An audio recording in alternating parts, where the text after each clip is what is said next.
Inox Himachal news में आपका स्वागत है। आइए जानते हैं क्या है दिन भर की बड़ी खबरें। शिमला के निजी अस्पताल में डिलीवरी के 24 घंटे बाद महिला की मौत। बिजली महादेव रोपवे प्रोजेक्ट के खिलाफ कुल्लू में जोरदार प्रदर्शन। एम्स बिलासपुर में इलाज ठप, आयुष्मान और हिमकेयर लाभार्थी परेशान। समाप्त होगी एडहॉक प्रणाली, अनुबंध भर्ती नीति में भी थी कई खामियां। हिमाचल में बारिश से कहर जारी, 200 से ज्यादा सड़कें बंद। आइए जानते हैं अब खबरें विस्तार से। शिमला के कमला नेहरू अस्पताल में 25 जुलाई सुबह एक 28 वर्षीय महिला की मौत के बाद परिजनों ने जमकर हंगामा किया और अस्पताल प्रशासन पर लापरवाही के गंभीर आरोप लगाए। महिला फागू के चियोल गांव की रहने वाली थी और 24 जुलाई रात करीब 11:15 बजे उसे सिजेरियन ऑपरेशन के जरिए एक स्वस्थ बेटी को जन्म दिया था।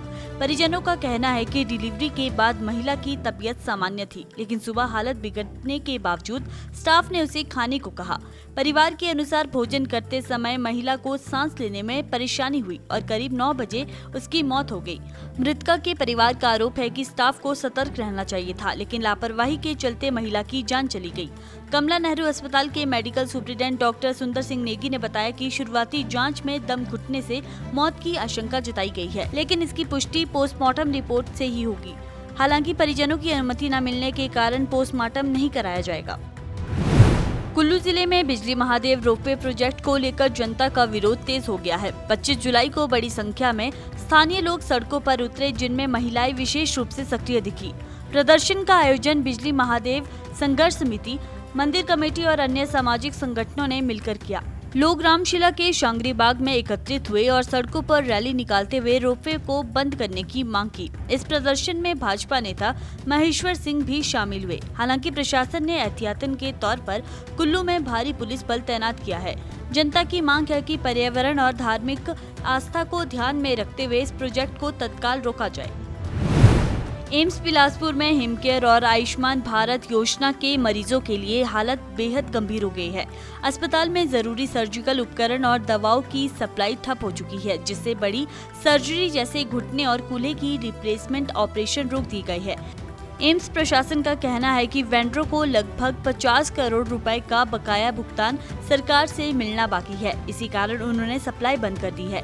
ऑर्थोपेडिक्स विभाग में हर महीने 25 से 30 अहम सर्जरी होती थी, जिनमें अधिकतर मरीज सरकारी योजनाओं के अंतर्गत इलाज करवाते हैं।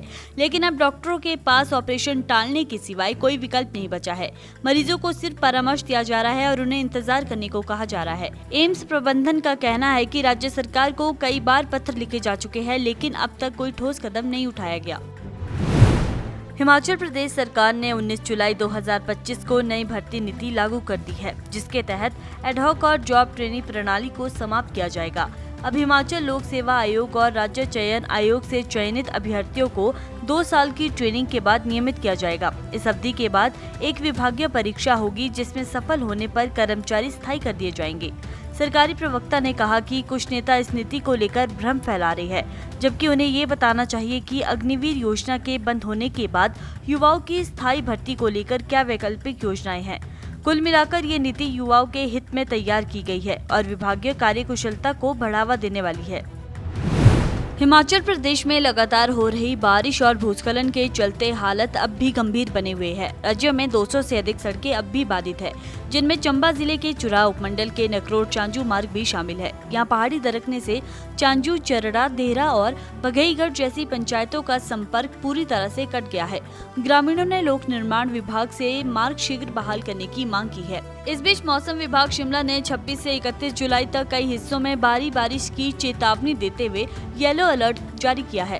27, 28 और 29 जुलाई को राज्य के अधिकतर क्षेत्रों में बारिश होने के आसार है, जबकि 25, 30 और 31 जुलाई को हल्की से मध्यम बारिश हो सकती है।